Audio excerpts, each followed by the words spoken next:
So hello everyone, this is Ashish Vajpayee और आप मेरे साथ सीख रहे बच्चों हाइपरबोला।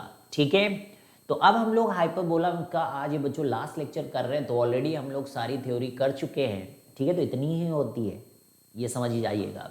इतना ही होता है, तो इतना आपको सब कुछ आना चाहिए जितना भी आपको पढ़ाया गया। तो अब हम लोग करने जा रहे हैं बच्चों इसके ऊपर क्वेश्चंस, सो दैट कि आपको थोड़ा सा फीलिंग आए कि अच्छा क्वेश्चंस को की अप्रोच कैसे होती है। तो आप अपने एंड पे भी क्वेश्चन अब करते रहिएगा।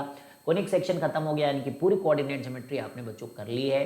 तो उस पर आपको अब क्या करना है कि बहुत अच्छे से प्रैक्टिस करके पूरा कंट्रोल उस पर बना लेना है। ठीक है, तो बच्चों अगर आपने अभी तक आशीष वाजपेयी चैनल को सब्सक्राइब नहीं किया है तो please do subscribe this channel. You can also install our app, that is bright brain tutorials app. बच्चों ये ऐप लाइव है, तो यहाँ पर आपको ऑसम कोर्सेज मिल रहे हैं and you are also having the live courses here which are going to help you. और आपको बहुत ही पर्सनल टच के साथ बच्चों पढ़ाई वहाँ पर मिलने वाली है। ठीक है, तो इस समय हमारा हाइपरबोला चल रहा है। तो एक क्वेश्चन से हम लोग स्टार्ट करेंगे। तो क्वेश्चन मैं लिखता हूँ आपके लिए और ट्राई करिएगा बच्चों कि क्वेश्चन करने का। तो क्वेश्चन ये है, question number 1, if the normal at the point T1, if the normal at point T1 to the rectangular hyperbola, तो RH लिख देता हूं मैं उसको, एक्स वाई, इससे तो समझ ही जाओगे कि रेक्टेंगुलर हाइपरबोला है। मीट्स इट अगेन, तो मतलब कि देखिए नॉर्मल जो है वो फिर से इसको कट कर रही है at the point T2, at the point T2। Prove that बच्चों, you have to prove that कि T1 cube into T2 is equal to -1। तो देखिए सबसे पहले यहाँ पे क्या कह रहे हैं कि नॉर्मल जो एक पॉइंट T1 पर है रेक्टेंगुलर हाइपरबोला के, वो अगेन उसको T2 पे मिलता है। तो आपको प्रूफ करना है कि T1 cube into T2 is equal to -1। तो सबसे पहले आपको नॉर्मल की इक्वेशन आनी चाहिए, जो कि पिछली क्लास में हम लोगों ने बताया था। नहीं आती है तो टेंजेंट का स्लोप लिखकर, है ना, टेंजेंट का स्लोप लिखकर, बिकॉज ये T1 पे आप टेंजेंट का स्लोप तो लिख ही सकते हो। ठीक है, तो वहां से टेंजेंट के स्लोप की हेल्प से आप जो है फिर नॉर्मल की स्लोप लिखकर आप इक्वेशन ऑफ नॉर्मल लिख सकते हैं। पर याद रहेगा तो अच्छा ही रहेगा। तो अब मैं लिखता हूँ आपको कि इसके लिए आपको याद रहना चाहिए कि X T1 cube minus Y T1 minus C T1 की power 4 plus C is equal to 0। तो यह आपके नॉर्मल की इक्वेशन है एट T1, यानी कि सी T1 comma C by T1 पे ये आपके नॉर्मल की इक्वेशन है। X T1 cube minus Y T1 minus C times T1 की power 4 plus C is equal to 0। ठीक है, और बस बहुत ही आसान है। या आप पॉइंट लिख के भी कर सकते हैं कि y माइनस आपका c बाई T1 था is equal to T1 square into x minus C T1। इसको भी आप सॉल्व करेंगे तो you will be getting the same thing and I think that is quite easy. ठीक है, क्योंकि जो आपका टेंजेंट की जो क्या कहते हैं, जो टेंजेंट का स्लोप होता है वो -1 बाई T1 स्क्वायर होता है। तो नॉर्मल का T1 स्क्वायर हो जाएगा। नहीं याद है तो कोई बात नहीं, इससे भी आप लिख सकते हैं, इस तरीके से भी आप इसको लिख सकते हैं। फिर से मैं एक बार बोल रहा हूँ कि इस तरीके से भी आप इसको लिख सकते हैं। अब देखिए, अब ये क्या कह रहे हैं कि ये अगेन आपको T2 पे मीट करता है। तो अगर ये T2 पे आपको मीट करता है बच्चों, अगर ये T2 पे आपको मीट करता है तो एक चीज़ आप ये भी सोचिए कि ठीक है कि इसको CT2 और C बाई T2 भी इसको जो है सेटिस्फाई करते हैं।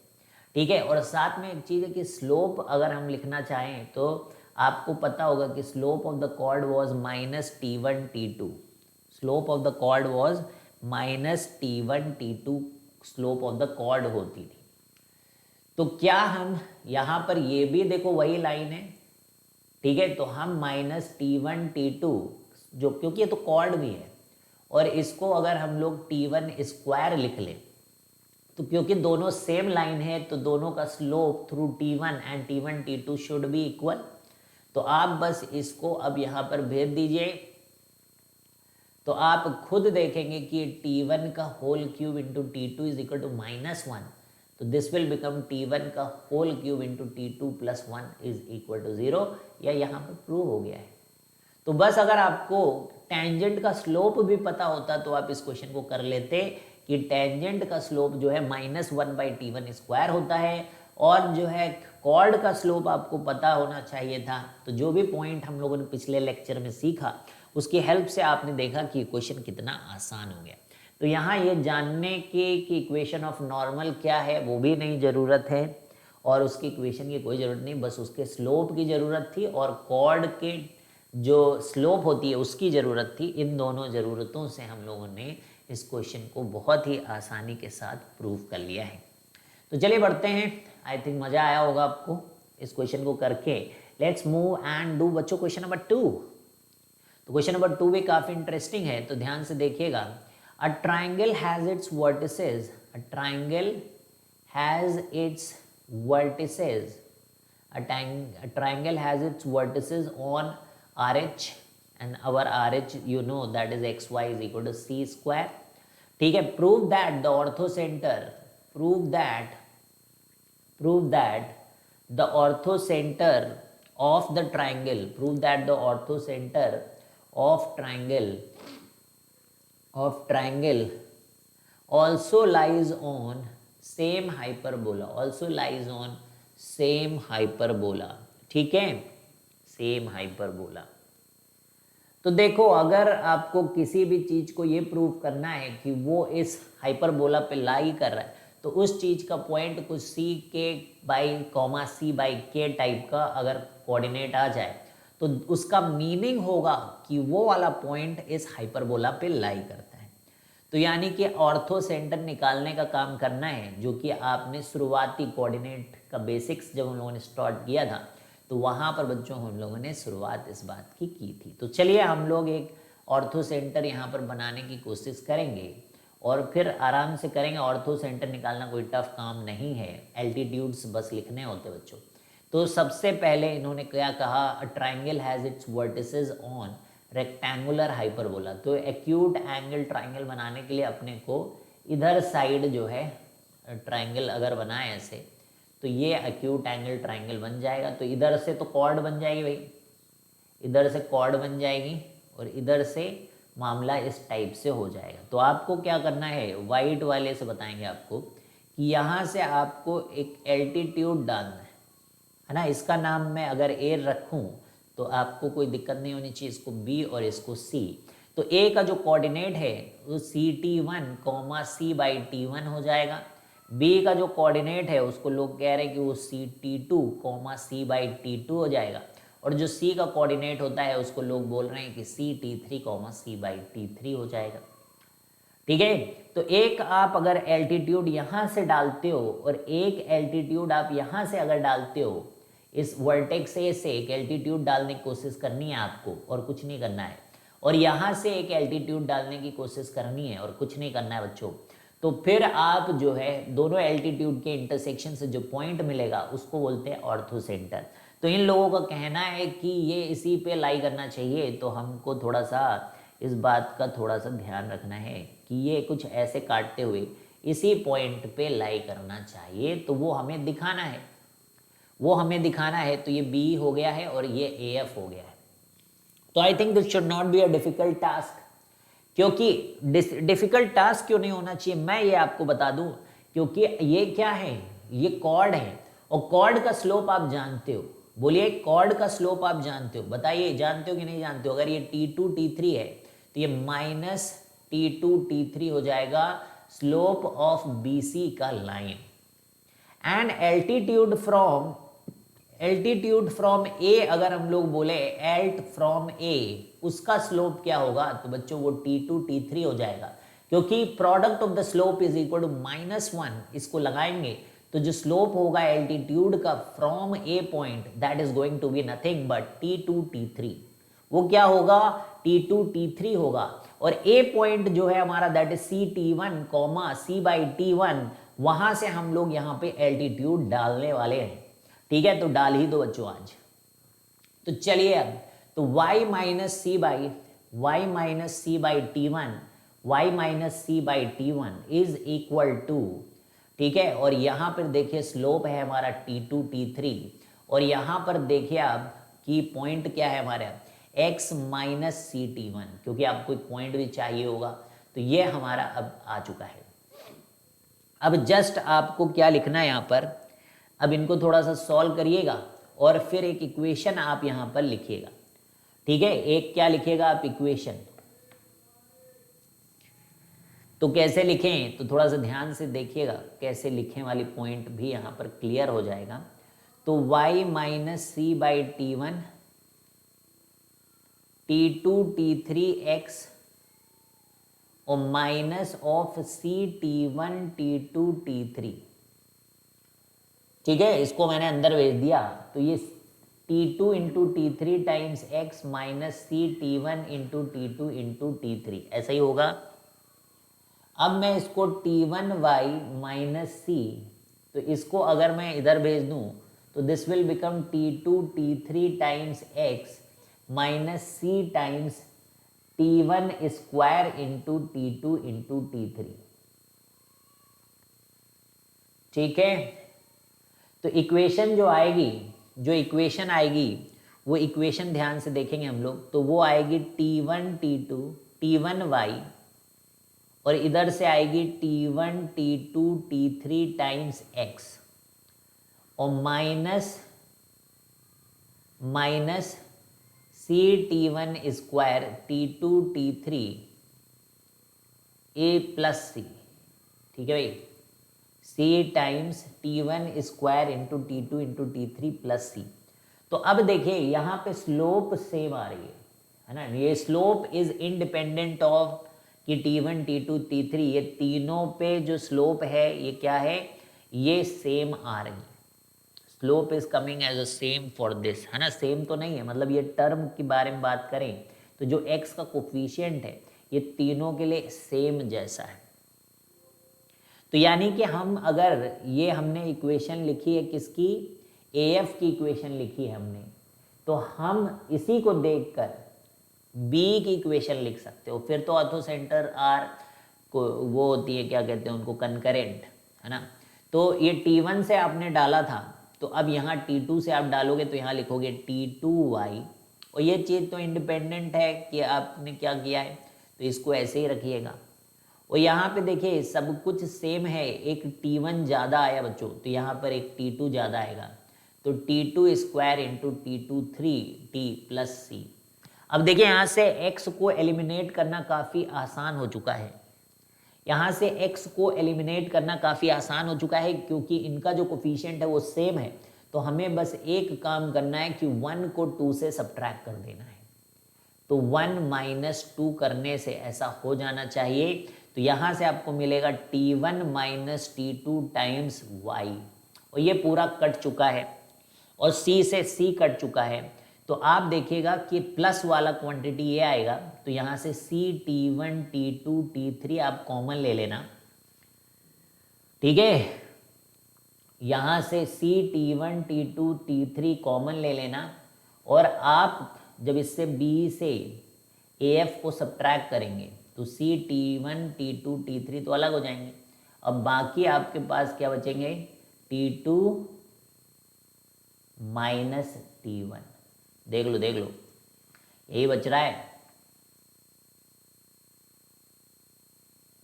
ठीक है, यही बच रहा है, ठीक है, फर्स्ट से सेकंड घटा रहे हैं हम लोग, बिल्कुल सही। तो माइनस इसी के साथ रहेगा और इसमें प्लस आ जाएगा, तो ये T2 के साथ प्लस रहेगा।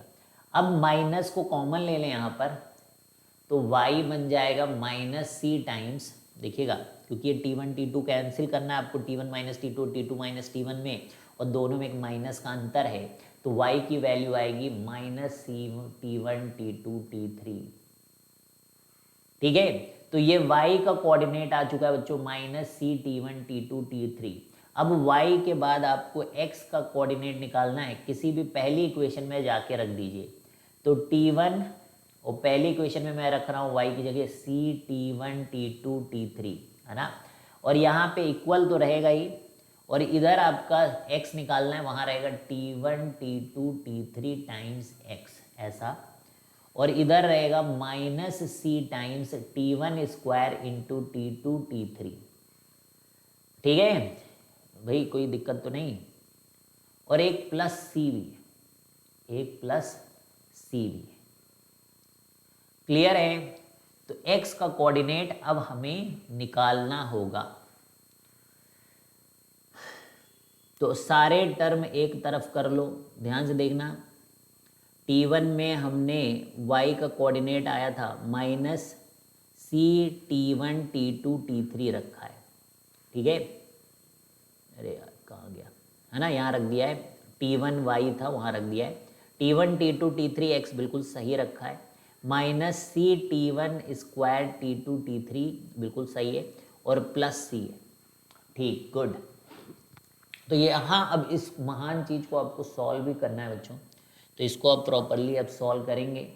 तो देखिए कुछ तो कटता हुआ नज़र आएगा भाई, कुछ तो कटता हुआ नज़र आएगा, नहीं तो कैसे सॉल्व होगा। तो ये देखिए कट ही रहा है, माइनस सी T1 स्क्वायर। तो घबराने की कभी भी मैथ में ज़रूरत नहीं होती है। अगर पूछा है इंसान ने आपसे क्वेश्चन, तो उसका रास्ता भगवान दिखाएगा आपको। ठीक है, आपको तो बस कोशिश करते रहना है। ठीक है, तो ये देखिए ये कैंसिल हो चुका है। ठीक है, तो अब आपको क्या करना है, T1 T2 T3 times x is equal to minus C. तो x का कोऑर्डिनेट आ गया है minus C by T1 T2 T3। अब मैंने आपसे क्या कहा है कि भाई इसको अब आप अगर दोनों प्रोडक्ट कर दो, तो ये कैंसिल होके एक्स वाई बराबर सी स्क्वायर पे लाई कर जाएंगे।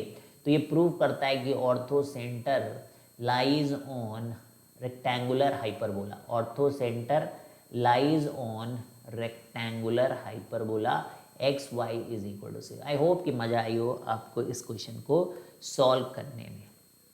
आइए कि नहीं? ठीक है, तो ये क्लियर है, तो बढ़िया क्लियर हुआ होगा आई थिंक। अच्छा था क्वेश्चन। तो एक क्वेश्चन और देखते हैं हम लोग कोई, ठीक है, और फिर तो करेंगे ही हम लोग क्वेश्चन। ठीक है, तो नेक्स्ट क्वेश्चन की तरफ बढ़ते हैं। क्वेश्चन 3 है आज का।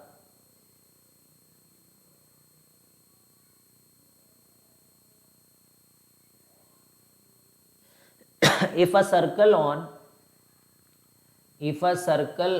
RH, if a circle on RH meet in 4 points,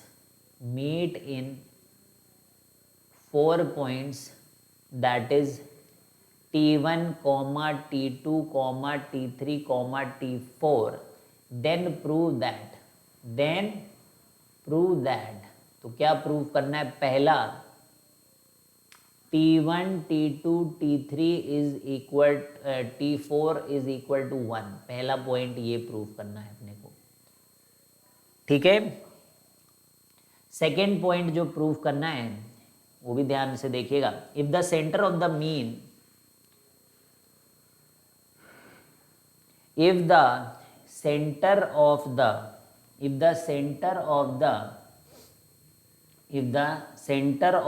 mean position of the 4 points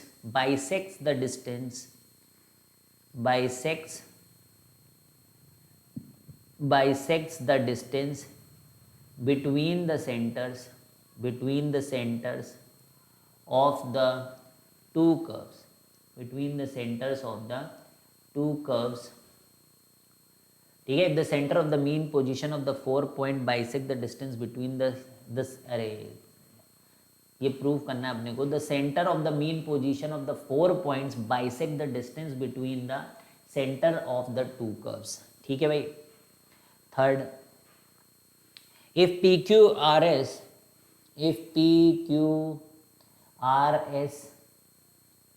are 4 points of intersection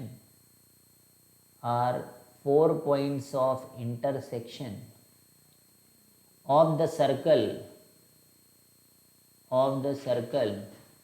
with R H, ठीक है। Then OP square plus O Q square plus O R square plus O S square is equal to 4r square, where r is the radius of the circle, where r is the radius of circle। तो पहला, if the circle on RH meets in 4 points T1, T2, T3 then prove that। अब ये सब ना algebra के question है actually, ये सब आपको समझ में आना चाहिए कि they are question of algebra. तो आप पहले रेक्टेंगुलर हाइपरबोला बना ही ले। तो बना लिया भाई। अब जब आपने बना लिया तो आपको एक सर्कल ऐसा बनाना है जो इसको 4 पॉइंट पे जाके कट कर दे, ठीक है। एक ये पॉइंट पे कट किया इसने, एक ये पॉइंट पे कट किया इसने, और एक पॉइंट इसने यहाँ कट किया। तो इन्हीं पॉइंट्स को हमने पी क्यू आर एस बोल रखा है, ठीक है, पी क्यू आर एस बोल रखा है। तो ये इसका कोऑर्डिनेट है CT1 और C/T1, ठीक है। ये बस मैं बना रहा हूँ, बाकी इनका कोई मतलब है नहीं, ठीक है। बस आपको दिखे चीज़ें कैसी हो रही हैं, बाकी आप पूरा अलजेब्रा होने वाला है इसके अंदर, C/T4, ठीक है। तो इसका मतलब क्या है कि ये सर्कल की इक्वेशन आप लिखेंगे तो सर्कल की इक्वेशन, आप कोई भी जनरल सर्कल की इक्वेशन, ऐसा नहीं कि आप सोचो कि यहाँ पर सेंटर से जा रहा है, तो जनरल लिखते हैं, अरे यार, है ना, जिससे आपको लगे नहीं कि हाँ। तो थोड़ा सा मेहनत मुझे और करनी पड़ेगी बच्चों, आप भी मेरा साथ देंगे ही, है ना। मेहनत में किसने किसका साथ नहीं दिया आज तक, केवल आप लोगों ने, ठीक है। तो अब हम लोग एक सर्कल ऐसा डालें, एक सर्कल ऐसा डालें बच्चों,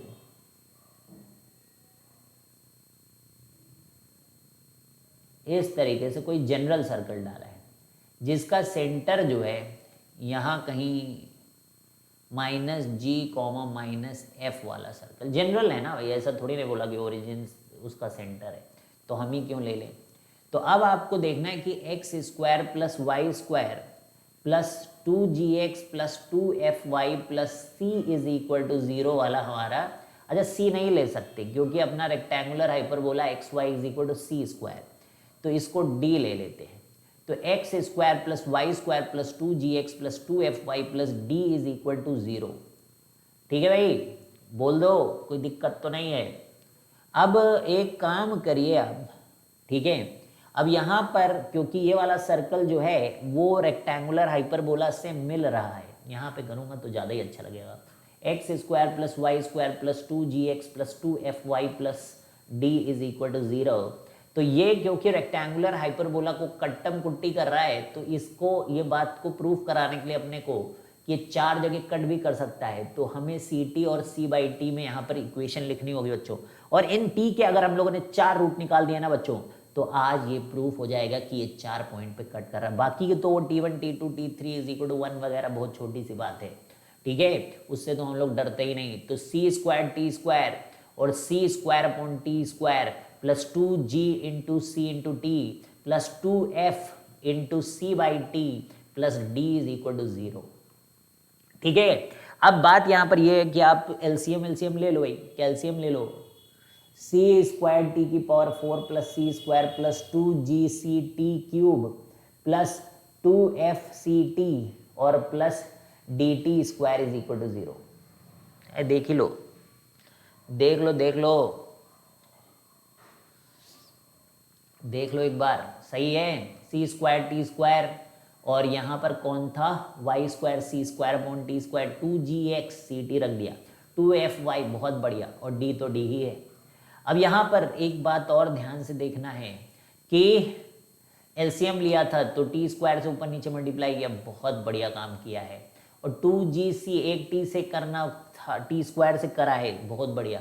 और यहाँ पर एक T था, एक T आपको T² चाहिए था, एक T से किया है, और यहाँ कोई नहीं था तो T² से ऊपर नीचे कर दिया। तो ये आपकी इक्वेशन है। तो जब हम लोग यहाँ पे पॉलिनोमियल वाला काम करते हैं तो प्लस माइनस, अच्छा, और ये आप थोड़ा सा ढंग से लिखिए इसको, तो C² T की पावर 4 2GCT क्यूब और फिर आपके पास dt स्क्वायर और फिर आपके पास 2fct और फिर आपके पास c square is equal to 0 आता है। अब आप यहां पर एक चीज देखिएगा कि ये t की पावर 4 है, ये t क्यूब है, ये t स्क्वायर है, ये t है और ये बिना t है। ये t की पावर 4 है, t क्यूब है, t स्क्वायर है, t है और ये बिना t है। ये t की पावर 4 है, t क्यूब है, t स्क्वायर है, t है और ये बिना t है। ठीक है, तो यहां तक क्लियर है क्या?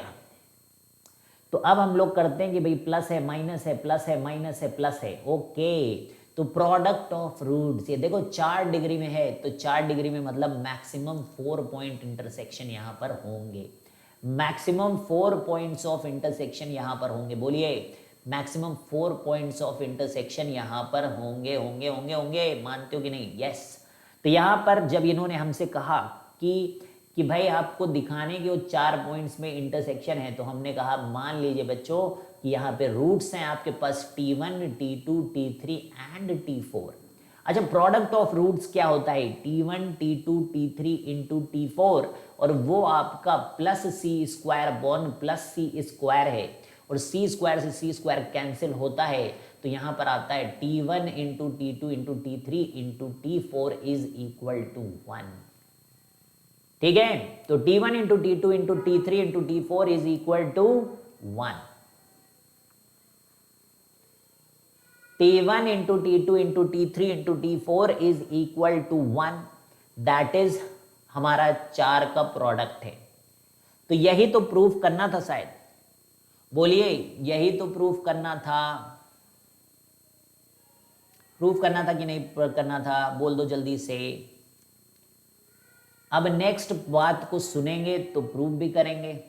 ठीक है, तो ये हमारा फर्स्ट पार्ट बच्चों प्रूव हो चुका है और इस इक्वेशन को ध्यान रखेंगे कि अभी शायद फिर से ज़रूरत पड़ जाए हमें, तो इसको हम लोग ध्यान रखेंगे बच्चों।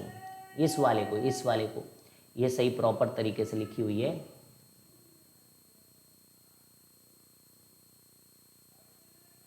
ठीक है, सी स्क्वायर टी की power 4 2gc T cube plus 2fct plus C square is equal to 0 के 4 हमारे पास यहाँ पर 4 पॉइंट ऑफ इंटरसेक्शन है T1, T2, T3, T4। ठीक,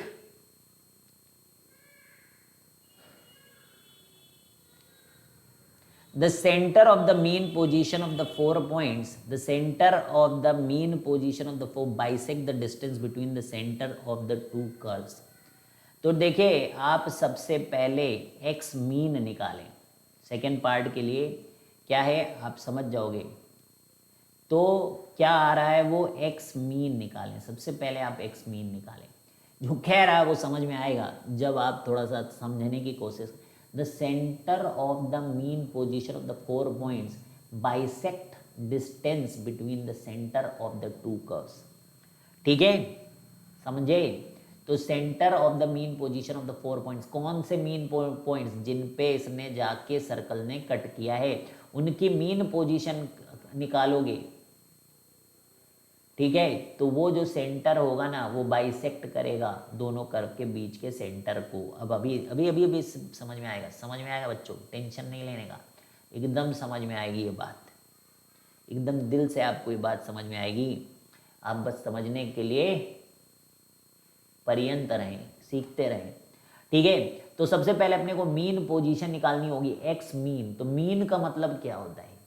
मीन का मतलब होता है एक्स मीन निकालने जा रहे हो, यानी कि समेशन CT1 डिवाइडेड बाई 4। मानते हो इस बात को? यही होगा। तो अब आप इसको C/4 करके समेशन T1 लिखें। अच्छा, समेशन T1 यानी कि sum of the roots will come from here minus plus minus, है ना? तो -2gc अपॉन सी स्क्वायर, तो ये आएगा is equal to C/4 and this is -2gc और क्या था इधर -2gc बाई सी स्क्वायर बच्चों।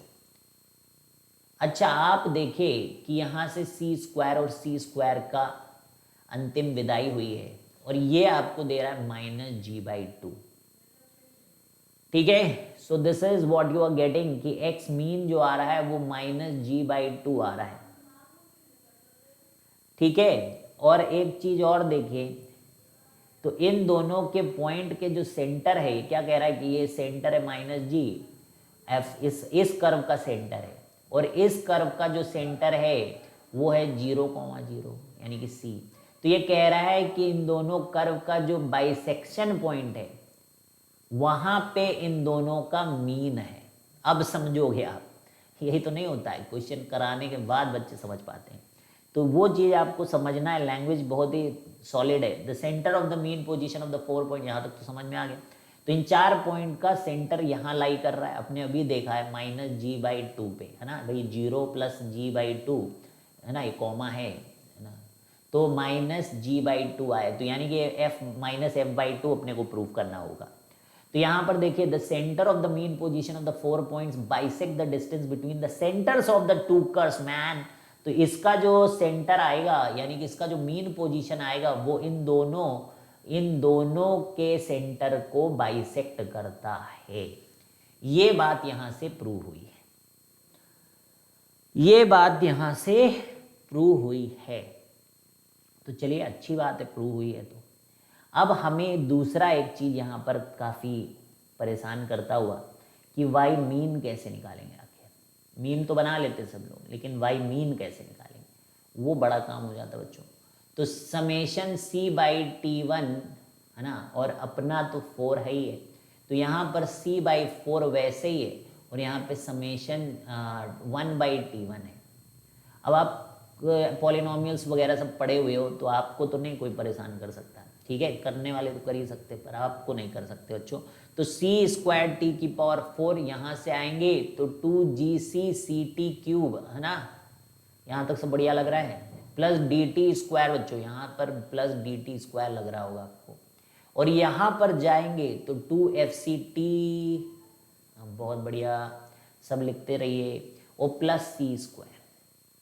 तो जब अगर आप चाहते हो कि हमारे 1/t1 का सम आए, तो आप एक काम कर दो बच्चों, t को 1/t से रिप्लेस कर दो, तो फिर डायरेक्ट ये समेशन, क्योंकि इसके रूट्स हो जाएंगे 1/t इस इक्वेशन के, तो हमें कुछ करना वरना नहीं है, हमें बस ये t⁴ को 1/t लिख के ऐसा हो गया है। तो 2c जब यहाँ करेंगे तो ये t³ हो जाएगा, ये तो भाई d/t² हो जाएगा, ये 2fc/t³ हो जाएगा, t हो जाएगा, ध्यान से देखिएगा, और ये तो c² का c²।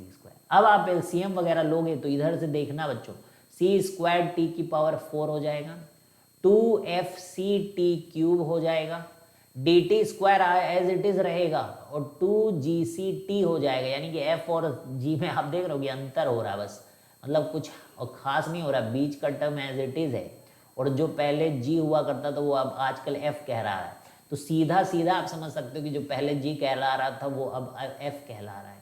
तो मैथमेटिशियन तो इतने में ही समझ जाते हैं कि भाई ये -f/2 आने वाला है, लेकिन फिर भी आपको नहीं समझ में आ रहा है, तो ये समेशन 1/t1 अगर लिखना चाहते हो, क्योंकि इसके रूट्स कौन हैं, इसके रूट्स हैं 1/t1, 1/t2, 1/t3, 1/t4, है ना भाई, हमने तो t को 1/t किया है, तो t1 1/t1 हो गया है, t2 1/t2 हो गया, तो वो इसके रूट्स हो गए ना।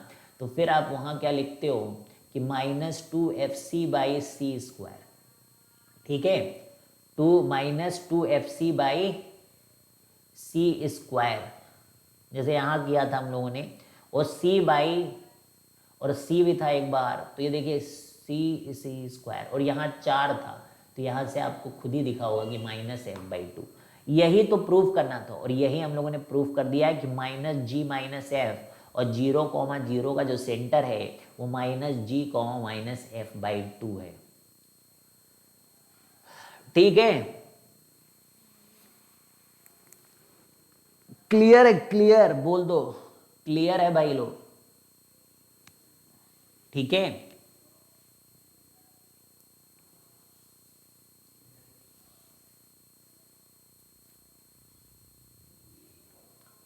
ठीक,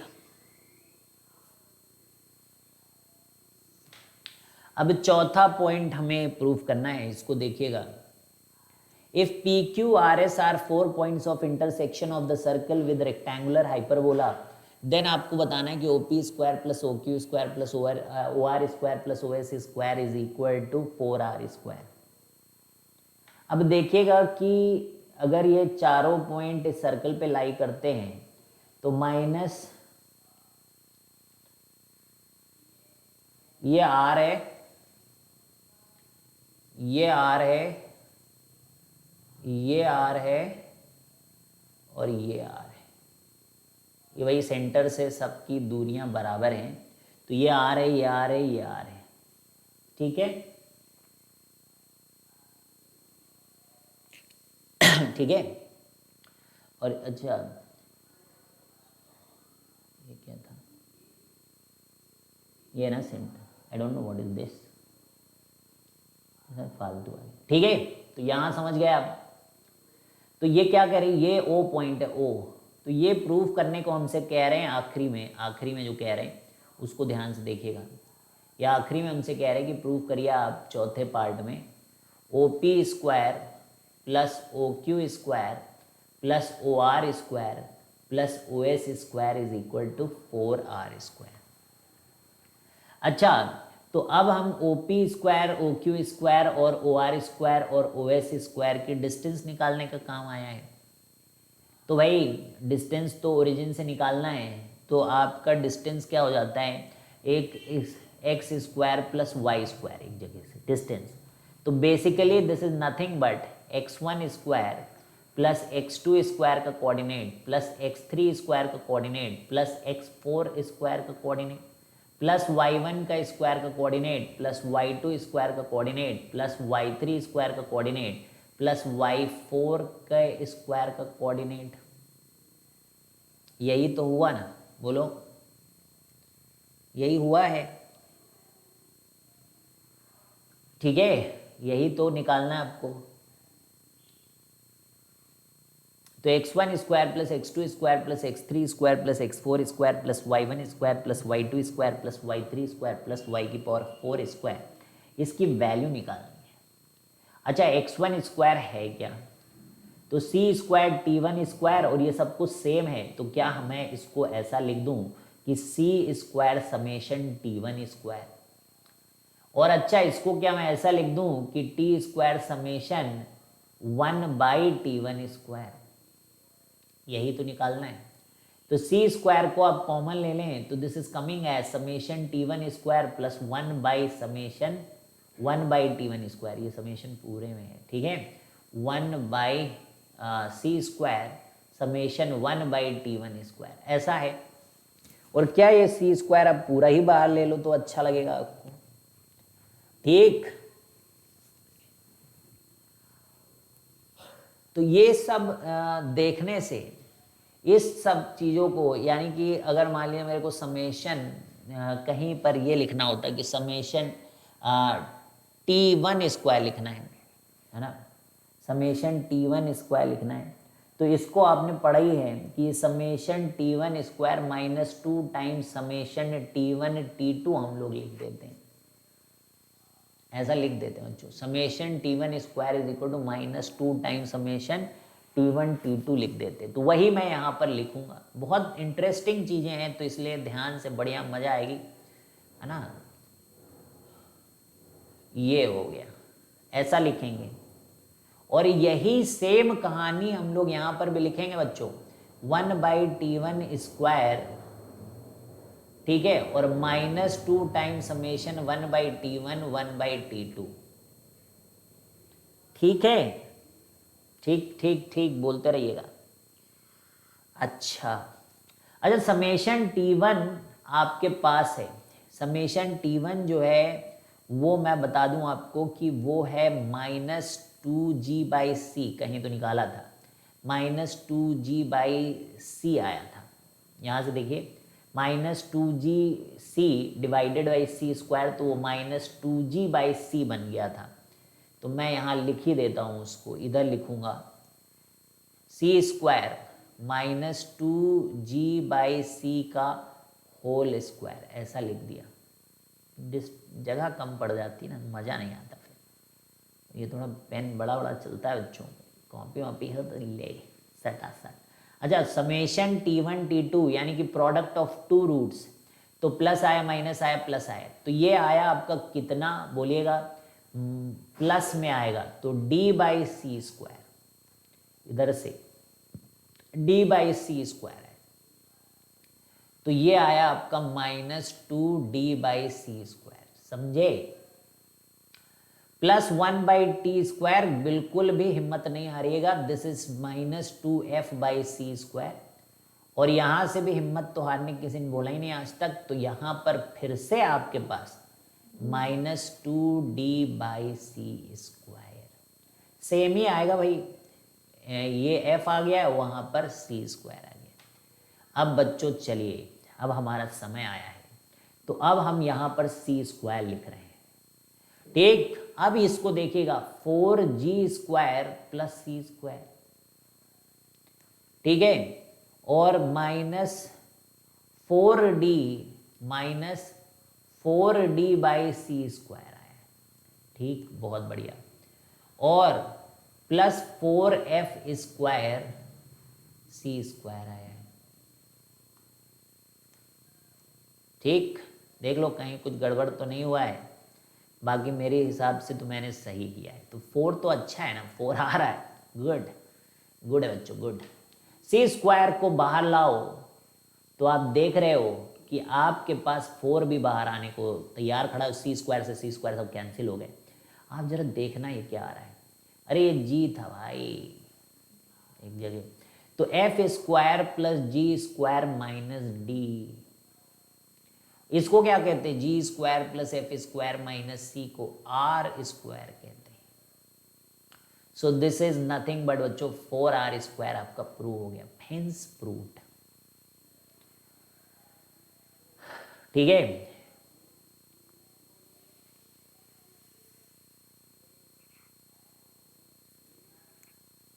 ठीक, अब मोमेंट ऑफ इनर्शिया से इसका प्रूव करेंगे। अब देखिए मजेदार है, ये क्वेश्चन आपको फिजिक्स के हिसाब से कराते, फिजिक्स की है, आज तक मैथ ने फिजिक्स का साथ दिया है, आज इस क्वेश्चन में फिजिक्स मैथ का साथ देगी। ये देखिए inter connection of the subjects देखिए आप, ठीक है। तो हम इसको प्रूव करने के लिए बोलेंगे कि PQRS में जाकर आप जो है मास रखिए 1 1 के, यहाँ पे रखिए 1, यहाँ पे रखिए 1, यहाँ पे भी 1 यूनिट का मास, यहाँ पर भी 1 यूनिट का मास, ठीक है। इन चारों, अब आपको पता होगा कि जब सेंटर ऑफ मास निकालते हैं हम लोग, तो m1r1 divided by m1 + m2 + m3 + m4 ऐसे निकालते भाई, m1x1 + m2x2। अब क्योंकि 1 1 का ले लिया है तो ये x1 summation x1/4 summation y1/4, ठीक है, ये आएगा। तो यानी कि यहाँ पर सेंटर ऑफ मास है, यहाँ पर सेंटर ऑफ मास है, इन चारों के क्या कहते हैं, इन चारों पॉइंट्स का सेंटर ऑफ मास यहाँ है, ठीक है, चारों पॉइंट्स का सेंटर ऑफ मास यहाँ पर है। तो अच्छा, अगर ओरिजिन से इनका सेंटर वो क्या कहते हैं, अगर IO लिखा जाए, यहाँ पर ध्यान से देखिएगा, अगर हम moment of inertia from O लिखें तो आएगा MI/RI का होल स्क्वायर का समेशन। अब क्योंकि हमने MIs को 1 ले लिया है, तो ये हमारा हो जाएगा, देखिए I@O निकालें तो that will come out to be R1² + R2² + R3² + R⁴²। ये आएगा moment of inertia at with reference to point O, आएगा कि नहीं आएगा, ठीक है, ठीक है, आएगा, बोलो। Moment of inertia with reference to point O will be mr² + mr2² + mr3² + mr⁴², यानी कि this is basically what, OP² + OQ² plus जो अपने को प्रूफ करना था OR² + OS², ये O के रिस्पेक्ट में मोमेंट ऑफ इनर्शिया है, ठीक है, ठीक है। अब हम लोग moment of inertia with respect to ये सेंटर ऑफ द सर्कल यानी CC सेंटर ऑफ सर्कल के रिस्पेक्ट में लिखें तो मोमेंट ऑफ इनर्शिया क्या आएगा, इसके रिस्पेक्ट में लिखेगा। तो obviously that will be what, तो I with respect to center of the circle, that will be what, r square plus r square plus r square plus r square, and that is मतलब 4r square। अब देखिए आई naught, तो ये O P square O Q square plus O R square plus O S square, and I C C is equal to 4r square. अब ये दोनों equal हैं by parallel axis theorem, by parallel axis theorem of moment of inertia, by parallel axis of theorem. अब जानते हो parallel axis of theorem को, नहीं जानते क्या, जानते हो। वो क्या कहता है कि सेंटर ऑफ मास से, जैसे मान लीजिए आपका I C O M plus M slash D square है ना, एम डी स्क्वायर, ये सेम रहता है।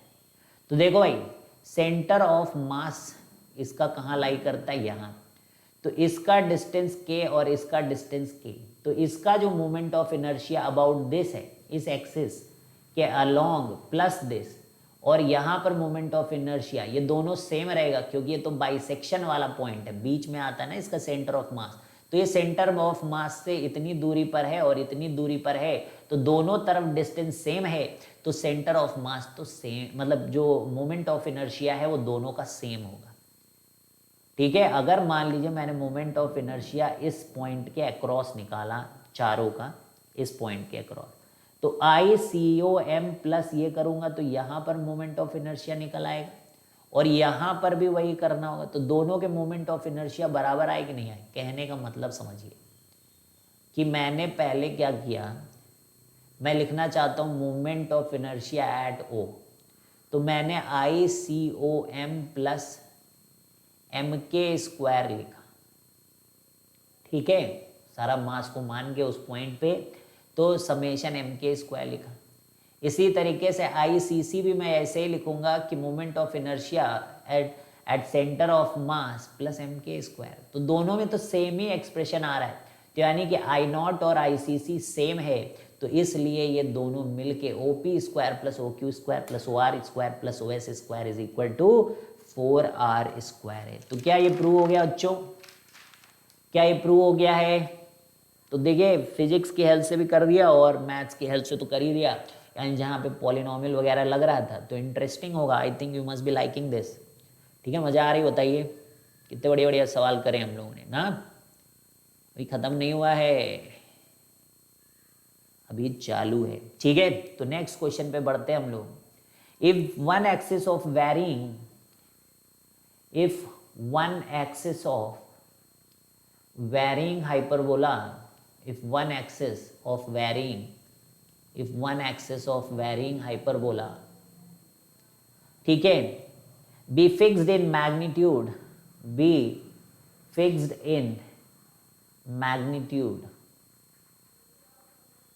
and position, if one axis of varying hyperbola be fixed in magnitude and position, prove that the locus of the point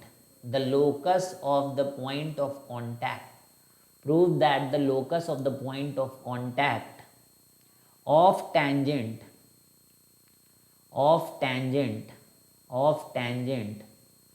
drawn to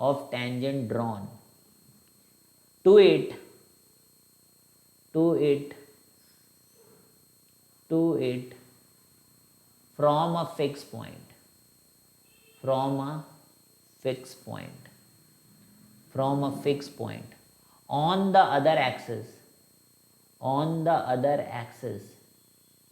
on the other axis is a parabola. ठीक है भैया, तो if one axis of varying hyperbola be fixed in magnitude and position, then you have to prove that the locus of the point of contact of tangent drawn to it from a fixed point on the other axis is a parabola. So if one axis of varying hyperbola be fixed in magnitude and position, prove that the locus of the point of contact of tangent drawn to it from a fixed point on the other axis is a parabola. ठीक है, तो चलिए भाई, तो एक axis of hyperbola आपने fix कर लिया है। ठीक है, तो एक एक्सिस, कौन सा नंबर ऑफ द क्वेश्चन था भाई? क्वेश्चन 3 था।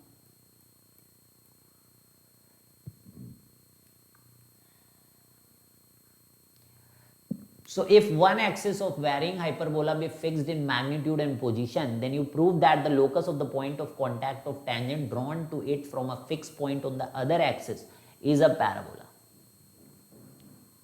ठीक है, तो अगर one axis of hyperbola, if one axis of hyperbola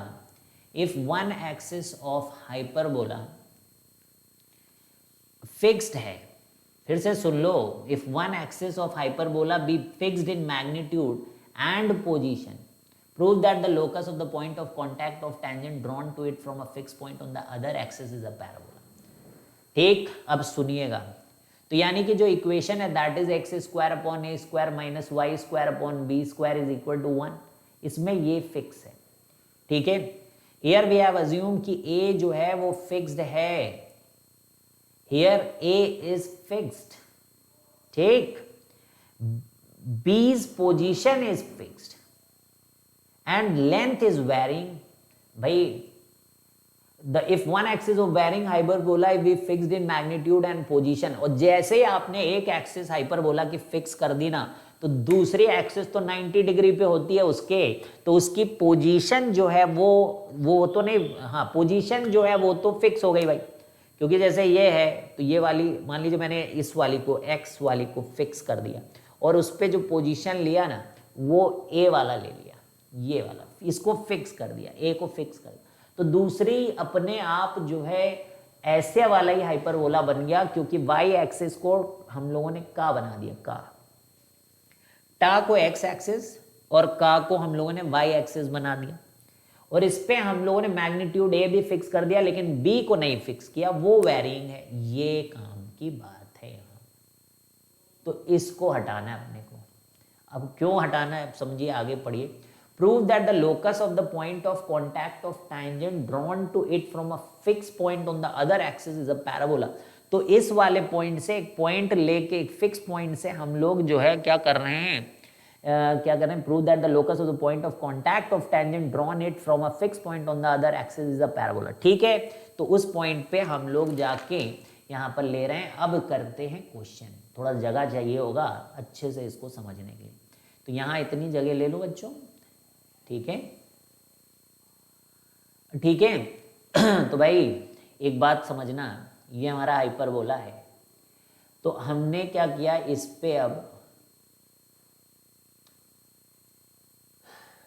ये तो फिक्स ही था, तो ये हमने टेंजेंट यहाँ पे डाल दिया और इसी का अपने को क्या करना है, लोकस लाना है, और ये आपका 0, C एक फिक्स पॉइंट हमने ले लिया। ठीक है, तो अब सुनो, पढ़ते रहो क्वेश्चन बार बार जिससे आपको समझ में आता है। If one axis of varying hyperbola be fix in magnitude and position, तो हो गया यहाँ तक क्लियर है। Prove that the locus of the point of contact of tangent drawn to it from a fix point. अब देखिए इसमें हम लोग क्या कर रहे हैं, पॉइंट ऑफ कांटेक्ट का लोकस पता कर रहे हैं, और पॉइंट ऑफ कांटेक्ट मैंने इसीलिए h, k ले लिया है, और टेंजेंट कहां से डाल रहे हैं, fix point on other axis. तो अदर एक्सिस y एक्सिस थी, वहां पे एक फिक्स पॉइंट लिया 0, C, और वहां से टेंजेंट ड्रॉ कर रहे हैं, तो ये फिक्स पॉइंट है।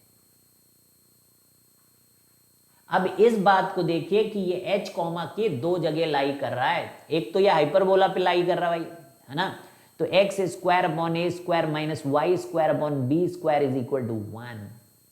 तो क्योंकि ये सेटिस्फाई कर रहा है, एच के पे लाई कर रहा है, इसलिए आप इसको लिखेंगे एच स्क्वायर माइनस के square upon B square is equal to 1। ठीक है, तो ये आपको दे रहा है एच स्क्वायर अपॉन ए स्क्वायर माइनस के square upon B square is equal to 1।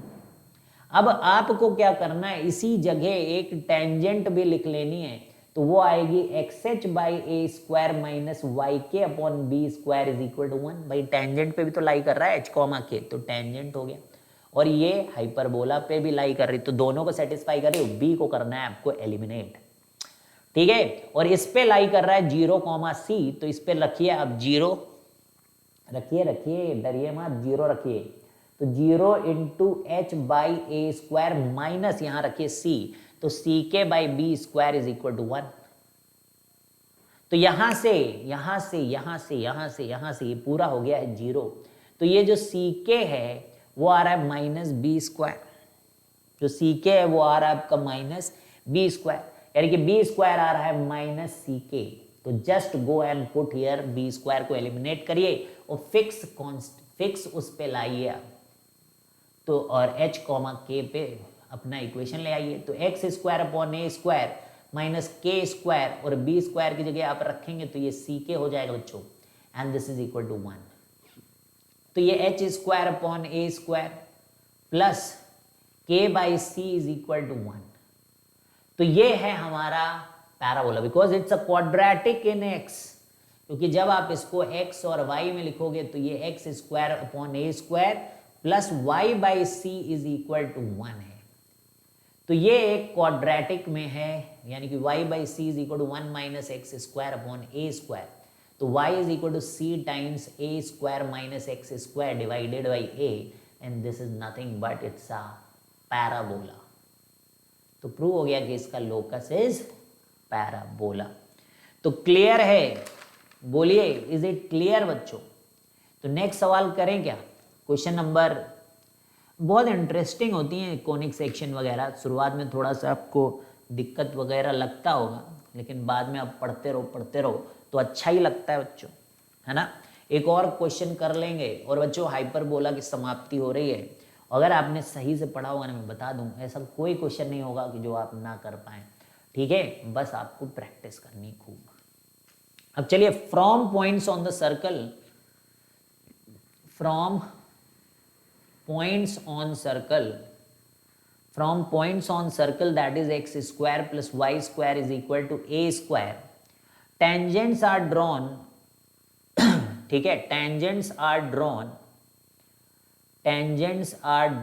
to hyperbola, which is x square minus y square is equal to a square. Prove that the locus of the middle points, prove that the locus of the middle point of chord of contact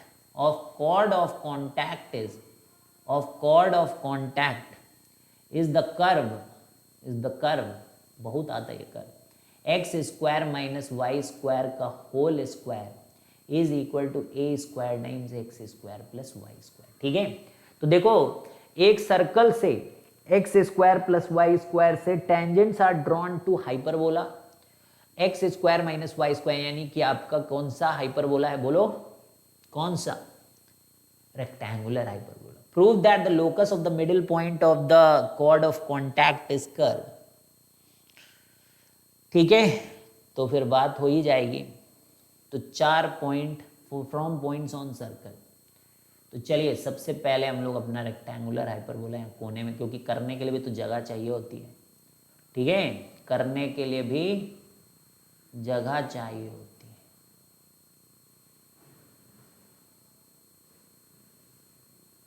यहां पे हम लोग क्या करेंगे, अरे ठीक है,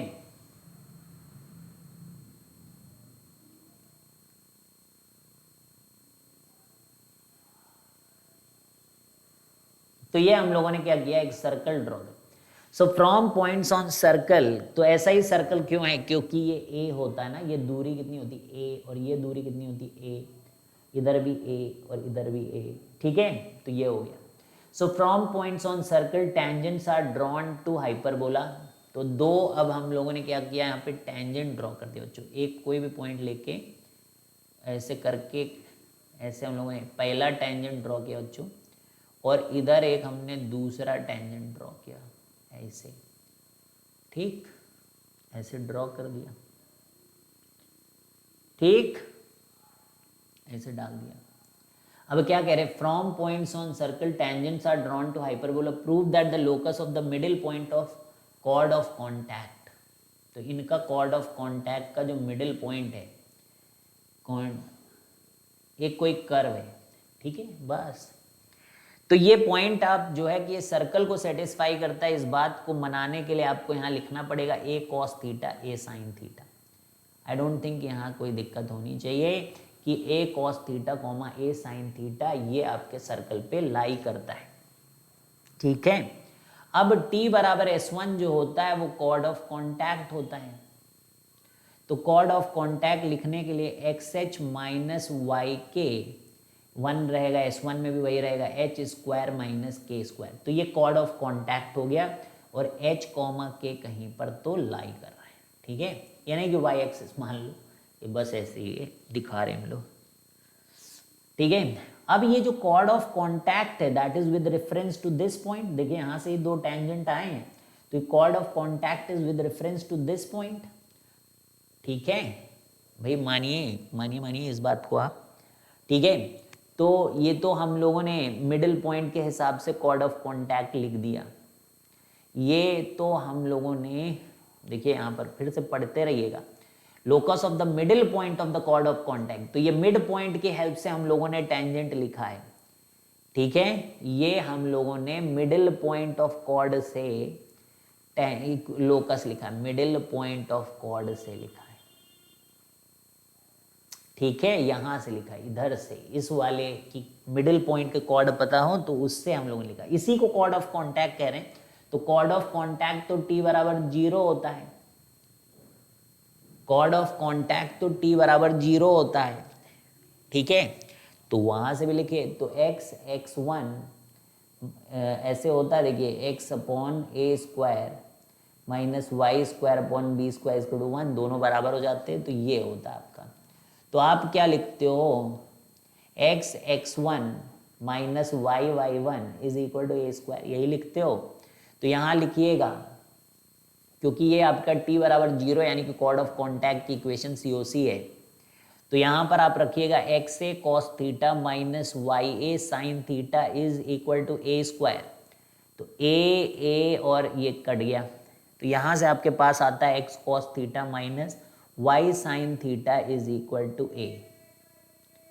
अब ये और ये दोनों सेम लाइन है, सेम लाइन, एक ही लाइन के बारे में बात हो रही है यहाँ पर। तो यहाँ पे जो इनके कोफिशिएंट्स है ना उनको अपने को कंपेयर करना पड़ेगा, तो x के कोफिशिएंट को कंपेयर करेंगे तो cos थीटा बाई एच, और y के कोफिशिएंट को कंपेयर करेंगे ना तो that will be sine theta by के आएगा।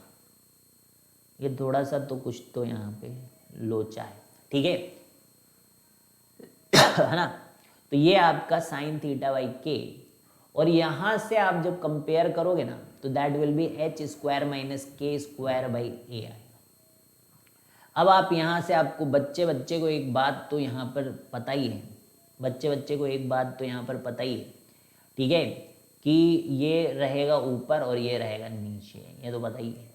और दूसरी बात एक और यहाँ पे बच्चे को पता है, क्या है बोलो, कि कॉस थीटा और साइन थीटा को अगर एलिमिनेट कर दिया जाए, अगर साइन कॉस थीटा और साइन थीटा को अगर एलिमिनेट कर दिया जाए तो भी बहुत कमाल हो जाता है, ठीक है। तो वो कर लेते हैं, कॉस थीटा इज इक्वल, तो वहीं से तो आपका ये सब लोकस वगैरह आते हैं, तो इधर लिखूँ वहाँ तो दिख ही नहीं रहा होगा, क्यों।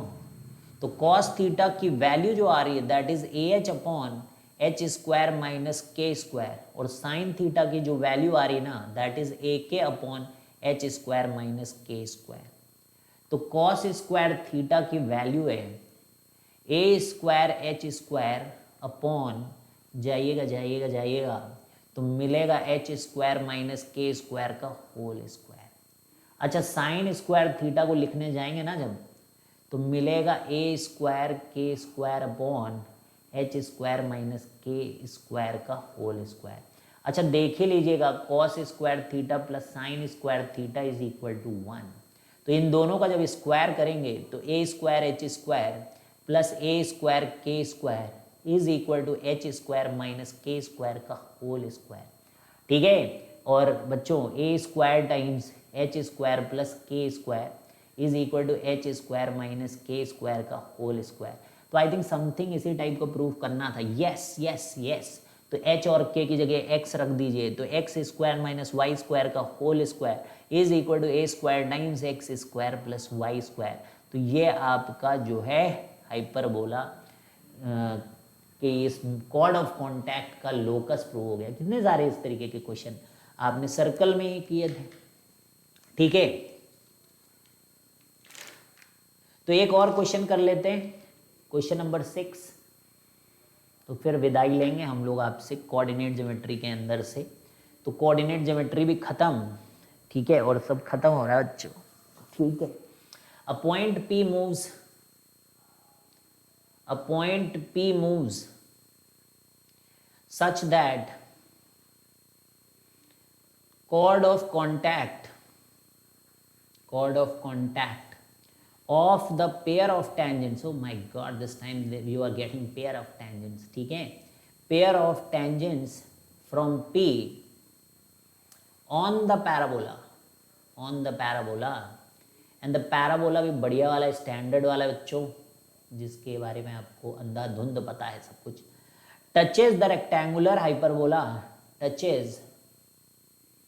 so point P moves such that the chord of contact on the pair of tangents from P on the parabola touches the कौन सा, rectangular hyperbola, and that hyperbola क्या बोला, parabola से कि मैं हूं x square minus Y square is equal to c square. Very good. So prove that the locus of point P is the ellipse. Oh my God, तो पहले तो भैया ठीक है, रेक्टेंगुलर हाइपरबोला भी आ चुका है, पैराबोला भी आ चुका है, और इलिप्स आ रहा है, क्या बात है, सब आ गए, बहुत। तो यही अंत करेंगे हम लोग जब तीनों आ चुके हैं। Prove that the locus of point P is ellipse, और वो भी कैसा, x square upon c square plus Y square upon 4a square is equal to 1। बहुत ही बढ़िया। तो सबसे पहले इन्होंने कहा कि कॉर्ड ऑफ कॉन्टैक्ट लिखिए। तो कॉर्ड ऑफ कॉन्टैक्ट कहाँ लिखने को कहा गया, पैराबोला पे लिखने को कहा गया। तो कॉर्ड ऑफ कॉन्टैक्ट जो होता है वो t इक्वल टू 0 होता है, और जो p होता है वो h k होता है, ठीक है। तो अब आप लिखिएगा y1 is equal to 2a times x plus x1, यानी कि हम लोग तो yk is equal to 2a times x plus h लिख देंगे, ठीक है।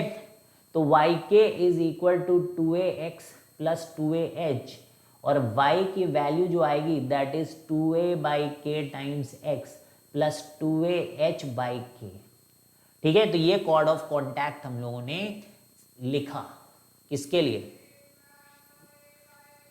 पैराबोला के लिए। तो इतना पॉइंट आपने कर लिया। A point P moves such that the chord of the contact of the pair of tangent from P on the parabola touch the rectangular hyperbola। अच्छा, अब ये रेक्टेंगुलर हाइपरबोला को बच्चों टच कर रहा है, टच, ठीक है। ये क्या कर रहा है, रेक्टेंगुलर हाइपरबोला को ये टच कर रहा है। तो रेक्टेंगुलर हाइपरबोला को टच करने का मतलब कि उसके लिए ये क्या हो जाएगा, देखिए ये स्लोप है, ये स्लोप है इस लाइन की 2a बाई k, और यही line is tangent to RH। तो अब हाइपरबोला की टेंजेंट लिखना आता ही है आपको। तो y is equal to mx plus minus under root a square m square minus b square है। तो यहां पर देखिए a और b सेम होता है, तो अब आप यहां पर लिख सकते हो कि c square is equal to a square minus b square, ऐसा a square m square minus b square, ऐसा लिख सकते हो भाई, है ना भाई। ये तो C वाला पोर्शन है ना, तो that is equal to a square m square minus b square, ठीक है। और C वाला पार्ट इसका क्या है, ये है C वाला पार्ट, और ये m वाला पार्ट है 2a बाई k। तो सबको रख दो जाके, C स्क्वायर लिखो जाके, 4a स्क्वायर, यहाँ जाओ ना, यहाँ जाओ, 4a, C कहाँ गया, C 2ah 4a square h square upon k square, ठीक है। ये आया a स्क्वायर, तो यहाँ पर सब c ही स्क्वायर है यहाँ पे तो c ही है ना हमारे में तो सब ए और बी सब सी है, ठीक है भाई। उन सब ए वगैरह से कंफ्यूज ना करोगे, है उसमें पैराबोला में ए लिखा हुआ है, वो थोड़ा सा आप इज्जत से समझें इस बात को कि जो स्टैंडर्ड हाइपरबोला के लिए जो हमारा वो होता है वो है ये। तो 4a² h² अपॉन k² लिख ही लिया है, और c² और m² की जब कहानी आएगी तो 4a² k² हो जाएगा, ठीक है। और यहाँ से आपके पास जो है, यहाँ से जो आपके पास है वो क्या है, b², और b² भी यहाँ पर c ही स्क्वायर है, ठीक है। अब आप देखिएगा, अब आप यहाँ पर चीज़ों को थोड़ा सा अच्छे से करिएगा तो 4a² h² is equal to 4a² c² minus c² k², ये आ गया। अब थोड़ा सा 4a² h² plus c² k² is equal to 4a² c²। तो अब हम लोग थोड़ा सा 4a² से इसको डिवाइड कर दें, तो ये बनेगा h² प्लस c², और यहाँ से c² कैंसिल हो जाएगा, तो k² upon 4a² is equal to 1। तो ये हो गया। अगर इसको हम लोकस की तरीके से लिखें तो x² upon c² plus y² upon 4a² is equal to 1। तो this is what we needed to prove, यानी कि हैंस प्रूव्ड, वो दो शब्द जो सब कोई चाहता कि आ जाए, तो हैंस प्रूव्ड, तो ये हमारा इलिप्स हो जाएगा। यही तो था, x² upon c² plus y² upon 4a² is equal to 1, that is hence proved. तो चलिए बच्चों, bye bye, see you guys, have a great day.